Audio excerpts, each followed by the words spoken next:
I'm kidding. That is not true. That is not a true story. Okay?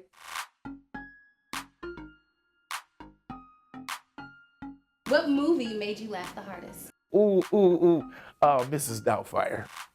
If you could be a member of any TV sitcom family, who would you pick? Oh, hands down, the Huxtables. Does having money change your politics? No. What celebrity texted you last, and what did it say? The last celebrity that texted me was B.B. Winans, and he was asking me for the telephone number for the guy who cuts my hair. What's the best trait you got from your parents? To be genuine and to have integrity, and to make sure that you are a man of your word. If you say it, you better do it. What do you need every morning? Every morning I need just a little more Jesus, like Erica Campbell says, to help me along the way, because if I have him, I have everything I need. Who's an artist people would be surprised you listen to?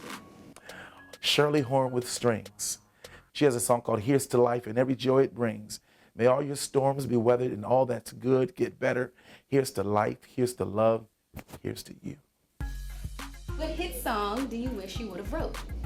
Oh, I wish I would have wrote, I'm a single lady. No, I'm kidding. I would, not that one, I'm kidding. I wish I had written Unforgettable in Every Way. Those old jazz torch singers, man, those are some of my favorites.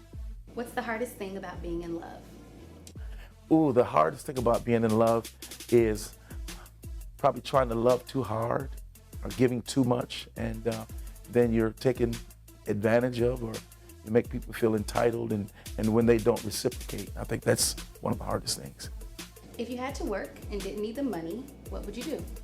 I'd probably be out somewhere in the streets, still making music, having a good time, trying to make sure I inspire people to be better. Where do you mind not waiting? I don't mind waiting in line for some Popeye's fried chicken sandwich. No, I'm kidding.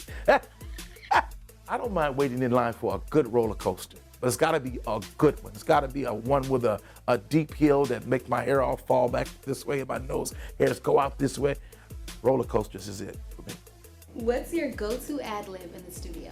Ooh, yeah. That's one of my ad-libs that I like to do. What's the most amount of money you ever gifted or spent on someone?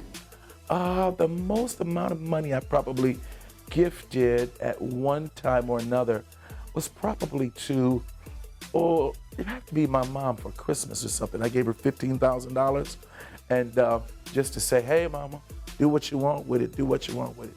And then 2 years later, I was divorced. No, I'm kidding. That is not true. That is not a true story, okay?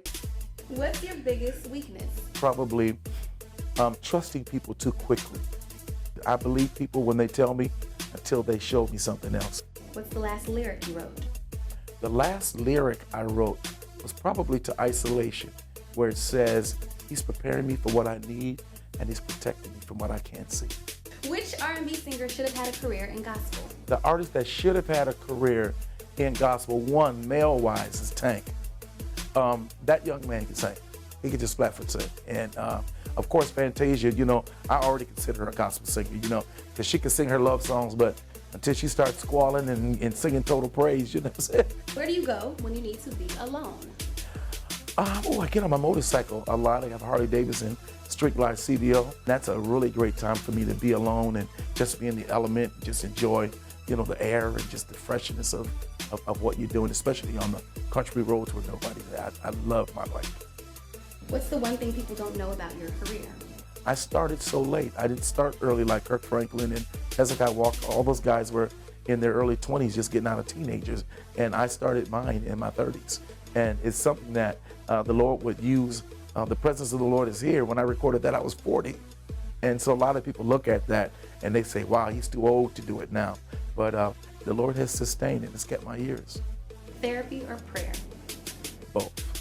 I think that if believers would understand that prayer is very important.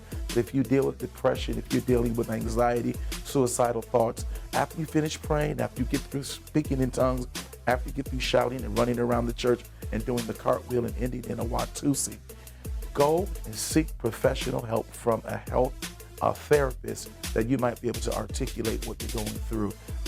God put them here for reasons. And a lot of times we go through stress, we need to be able to talk to somebody and be able to get this off of us so that way we can live our best life.